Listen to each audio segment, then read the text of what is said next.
Good morning/afternoon/evening, everyone. Let me begin with a simple question. Have you ever walked into a room and immediately felt something was off? Or met someone and sensed they weren't telling you the whole story, even though they smiled? Have you ever solved a problem not with brute force or book smarts, but by simply noticing what everyone else missed? That, my friends, is the power of observation.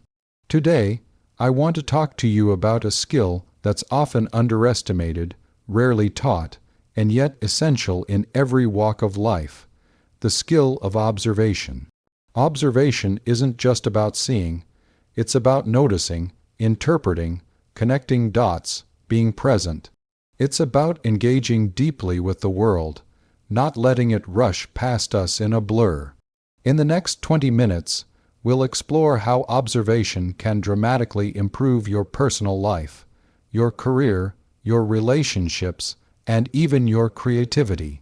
And we'll walk through practical ways to sharpen this skill, so you don't just hear this message, but actually walk out using it. Part 1. Why observation matters. 4 minutes. Let's start by understanding why observation matters. Observation is the foundation of every great achievement. From scientific discovery to artistic creation, from building businesses to navigating personal relationships, everything begins with noticing. Think of Leonardo da Vinci. He was a painter, inventor, anatomist, not because he was born with superpowers, but because he observed better than most. He watched how birds flew and designed flying machines. He noticed muscles in the human body and drew anatomy that still amazes modern scientists. His notebooks are a masterclass in paying attention. Or take Sherlock Holmes, a fictional detective, yes, but an enduring symbol of sharp perception. Holmes didn't make wild guesses. He noticed tiny details that others overlooked. Sir Arthur Conan Doyle modeled Holmes after a real doctor, Joseph Bell, who could diagnose patients by the way they walked into the room. Observation is what separates the average from the excellent. Now think about your own life.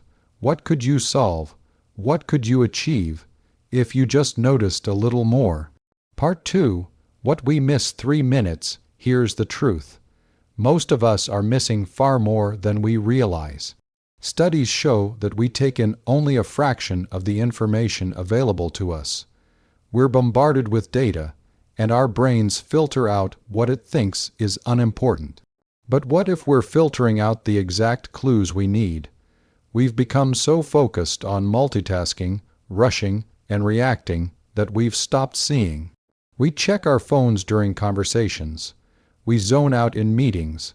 We move through our days on autopilot, missing body language, tone shifts, unspoken emotions, subtle opportunities.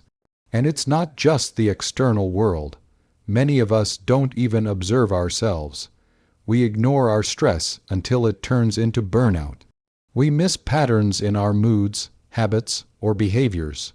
We overlook how our environment affects our energy. Observation is not passive, it's active attention, it's mindfulness in motion. Part 3. Observation in real life. 5 minutes. So what does strong observation look like in real life?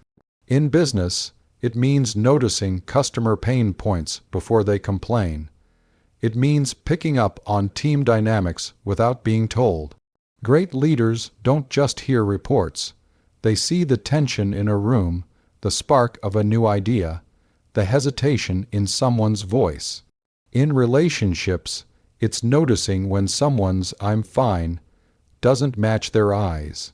It's remembering the small details. Someone mentions what kind of coffee they like, the story they told once about their childhood, the way they act when they're overwhelmed.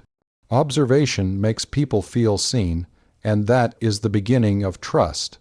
In creativity, observation is the mother of inspiration. Writers, artists, musicians, they all draw from the world around them. A poet notices the rhythm of rain on a window. A photographer captures the way sunlight lands on old brick. A songwriter hears a conversation in a cafe and turns it into a verse. In problem solving, observation helps you spot patterns, trends, and blind spots. When others are focused on the obvious, the observer sees what's missing. That edge can change careers.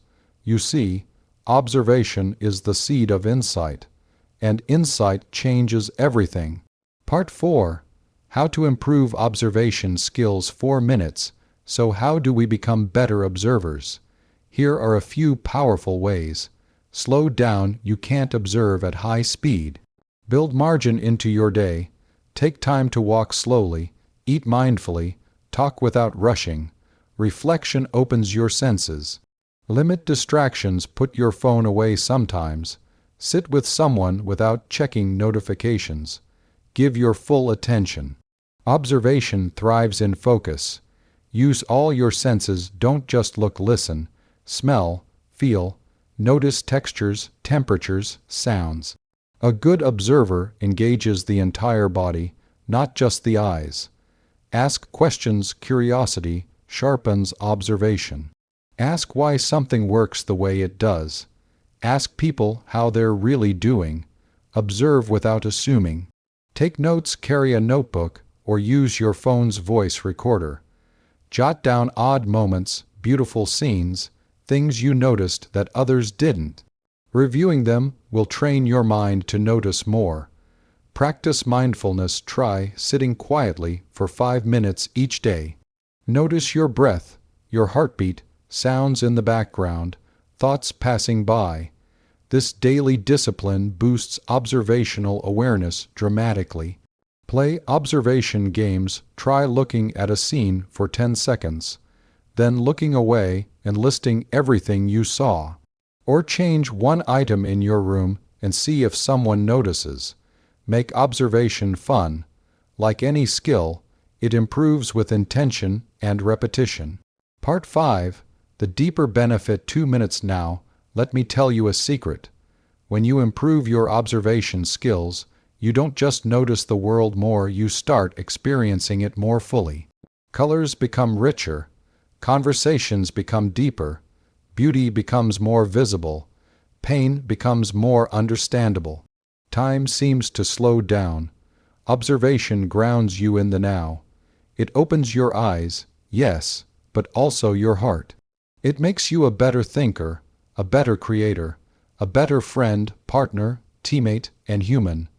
In a world that's getting noisier and faster, the observer becomes the calm in the storm, the one who sees clearly, and often that person becomes the one others follow.